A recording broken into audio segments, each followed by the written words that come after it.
Hey friends, Lee Brown here. Welcome back to My Kitchen, My Rules. And y'all have been telling me you need some healthy ideas for supper. And so since I'm wearing my Charleston Marathon medal again because, I earned it, it's also a reminder that I have to eat healthy and I can't eat junk just because I exercised. I know, right? So let's make some super easy, ready in 30 minutes with a vegetable and chicken thighs. What y'all think? Easy peasy, your whole family will eat this. So good. So we got to start with the spice mix. So of course you need some kosher salt and you need about a quarter teaspoon. And y'all remember if you watched my other episodes, I learned this trick from Justin Wilson. Well, this is a half a teaspoon, but you can measure it in the palm of your hand. So we got some kosher salt there. We need some pepper, and I'm going to put about as much pepper in as I have salt because it doesn't have to be crazy because we got some other spices. And then you need some onion powder. You need about a teaspoon of this. So this is a half a teaspoon measure, 1 and 2. And frankly, you can measure this or not measure it. This is not baking. It does not have to be precise. But for this particular one, I have to be kind of careful because my mother can't eat a lot of spice, and so I have to be thinking about it. We got paprika. Of course, I'm using McCormick spices because that's what my grocery store has. We'll use a whole teaspoon of that, maybe a little extra because I like how paprika goes with chicken thighs. And then we're just going to kind of mush those around together. And just be careful when you buy spice mixes at the grocery store. A lot of times they have preservatives in them. So every chance you get, buy just straight up pure spices. And there's some local spice places where you don't have to buy like the McCormicks of the world. But I did get to go to the McCormick factory one time. That was kind of cool. So anyhow, there's what you got. I'm using chicken thighs because A, they're cheap, and B, they're better flavor to me, and I think they're more moist. So this amount of seasoning would usually do about 6 thighs, and I've got more than that because I bought it on sale this week. So we're just going to kind of sprinkle it on and around. And I did already rinse the chicken, by the way, for those of y'all that get concerned about such things. Just kind of spread it around and mush it in a little bit so you get the flavor and the setting. We're not doing a full marinade. We're just flavoring the meat. And if you want to use less seasoning, you could use just salt and pepper. And there we go. I might need to make a little bit more seasoning mix down here at the bottom of my chicken pile. Let me wash my hands real quick. So I hope y'all have had a good day. And that's the fun part of cooking at home is you can kind of adjust your recipe. I do like to make extras because I like to have leftovers. I don't know about you, but my family does pretty good with leftovers. We have a night at the house called Scrounge Night. Scrounge Night is when we eat whatever's left over. It usually happens about midway through the week. And then sometimes it happens around the weekend because it just depends on when Mama has cooked during the week. So that was paprika, onion powder, pepper, and a little bit more salt because salt is your friend. And then after you get your chicken seasoned, you're going to let it sit, which again, it's not truly marinating, but it's going to let the flavor soak in a little bit. And we'll just sprinkle it on here a little bit and get all of our chicken a little flavor. And just mix it in a little bit. All right. So you're not coating your chicken. That's what it's going to look like. It's just going to have a little bit of red to it since we got the paprika. All right. Now, while that is sitting, we are going to get the vegetable going. So our vegetable we're going to have with the chicken tonight is green beans. And because it's a fast, easy weeknight supper, just buy the frozen cut green beans. The frozen is better than canned if you can find them. There's nothing in these except green beans that are already cut. So I used 2 12-ounce packages, which goes in this nice Corningware dish. And then you need about a half a cup of water. So I'm going to use the bowl I have my spices in because it'll have a little bit of flavor to it. Then we're just going to kind of put this on top and put it on our green beans. Then we're going to throw them in the microwave for about 8 to 10 minutes. So I'm going to go on the shorter side because I like my green beans a little crispier. If you like yours a little more cooked, go to 10 minutes. And that's going to cook while we get the chicken going. So we've got 2 things going right now. 8 minutes to go. All right, next step, we are going to get our skillet out, and that's what we're going to do for our chickens. So be right back after this commercial break. Not really a commercial, but give me 1 second. Okay, your green beans are in the microwave. Now we're going to get our big skillet, put in 2 tablespoons of butter and let that melt. And as soon as that's melted, we are going to put these nicely seasoned chicken thighs right in the skillet.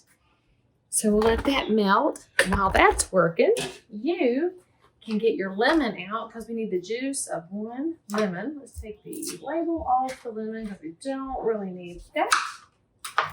And remember, you can just juice a lemon so fast, y'all. Let's get you a nice little lemon juicer. I like this one that I bought from Pampered Chef about 1,000 years ago. It's frankly nothing better than some lemon on some chicken, and y'all can say amen to that. Okay, so now we'll have that ready to roll. Now this chicken, when it goes in, thighs don't take forever to cook, so don't wander off while you're working on it. So let's get it melted over here. I'm trying to move my camera around to take care of y'all's request that I show the food better in my kitchen. So hopefully I am making y'all happy now. So let me get my trusty spatula here. Move that around the pan. When you put in your thighs, you're going to cook them for like 5 minutes on one side and flip them and cook them for 5 minutes on the other. If you are a nervous person, you can get a meat thermometer, and chicken needs to be around 165 degrees.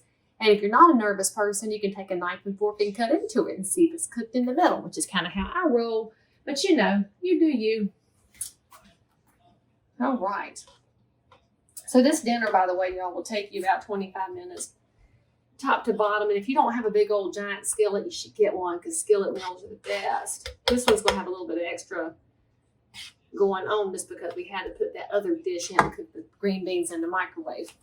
So we'll see in 2 seconds when our skillet's warmed up. Now y'all don't really need to watch the whole thing cook, but here's what the skillet looks like full of chicken. It holds 8 thighs, by the way, that big old Calphalon skillet, if you were curious about, numbers and things. So remember, 5 minutes, flip it, 5 minutes, check it for 165 or for doneness, and then we'll go to our other big step, and you'll have supper pretty soon.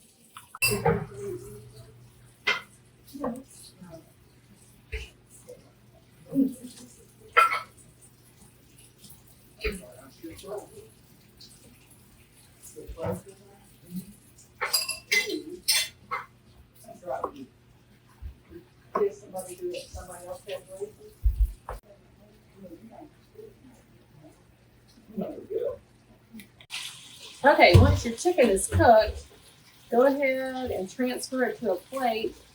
But we're going to keep all that really nice caramelized sauce and butter down there and the bottom. Well, that was from the part real nice, and I was checking it.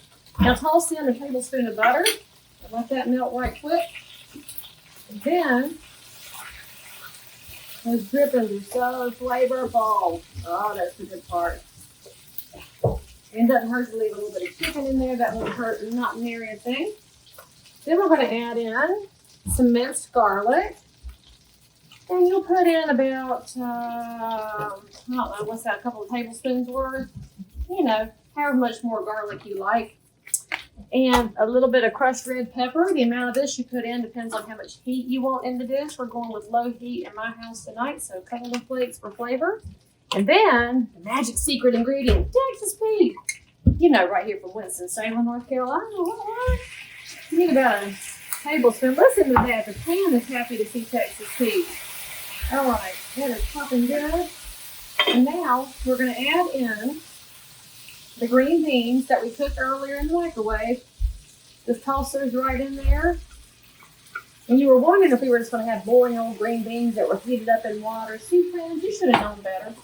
We are going to get these cranking in all of this wonderful sauce. Just a couple of minutes. Got our heats here still sitting on medium. All right.